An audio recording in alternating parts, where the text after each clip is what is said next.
तमाम घणा snacks pack कया आहिनि। ये अरे असां मैथ वर्ल्ड पार्क पहुची वियासीं। वाओ, हिते त केतिरा सारा झूला आहिनि ऐं केतिरा सारा नंबर्स बि। अरे हे ॾिसो, प्लेस वैल्यू ट्रेन। हिन ट्रेन में असां बि झूलियूं था।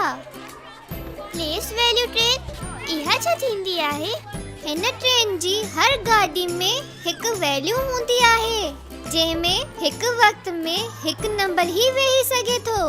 हिन गाॾियुनि जी प्लेस वैल्यू राइट साइड खां शुरू थींदियूं आहिनि। जीअं हिन गाॾी जी प्लेस वैल्यू आहे 1s ऐं हिन जी 10s, 100, 1000, 10,000 and 100,000।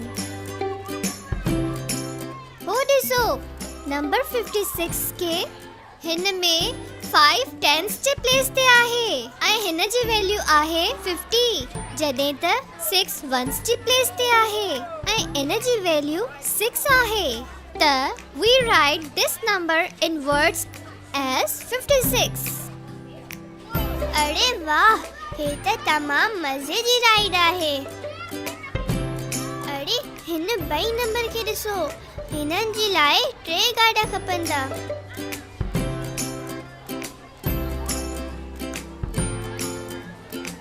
हिन में 800 जी गाॾी में वेठो आहे त हिन जी वैल्यू आहे 800। 3 10s जी प्लेस ते आहे त हिन जी वैल्यू 30 आहे, जॾहिं त 6 1s जी प्लेस ते आहे ऐं इन जी वैल्यू 6 आहे। त we write this number as 836। हे राइड त तमाम तेज़ हलंदी आहे। असांजी ट्रेन जल्दी अची वेंदी। हलो मानो, हाणे तव्हां ॿुधायो हिन अॻियन नंबर ट्रेन जी place value. Write the given number in words.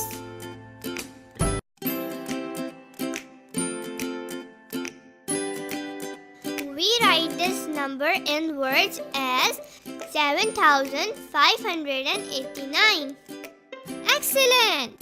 To get the star, build the number from the given clues.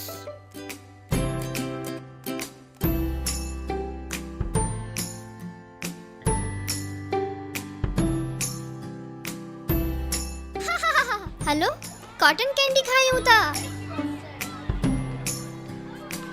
हाणे ॾिसो, हिन नंबर जी ट्रेन आहे। ॿुधायो त हिन जी वैल्यू छा आहे? 6 जी प्लेस वैल्यू आहे 10,000 ऐं इन जी वैल्यू आहे 60,000, जॾहिं त 7 जी प्लेस वैल्यू आहे 1000 ऐं इन जी वैल्यू 7,000 आहे। त हे थिया 67,000।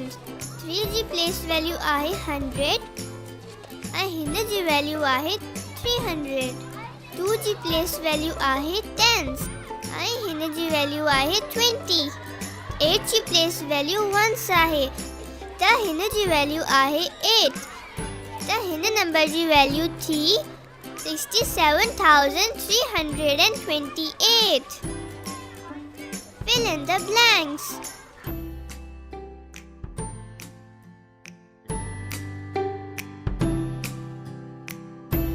छा अव्हां हिन नंबर जी प्लेस वैल्यू ॿुधाए सघो था? त हलो, write the given number in words.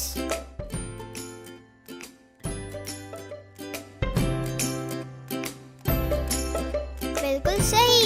त we write this number in words as 100,328।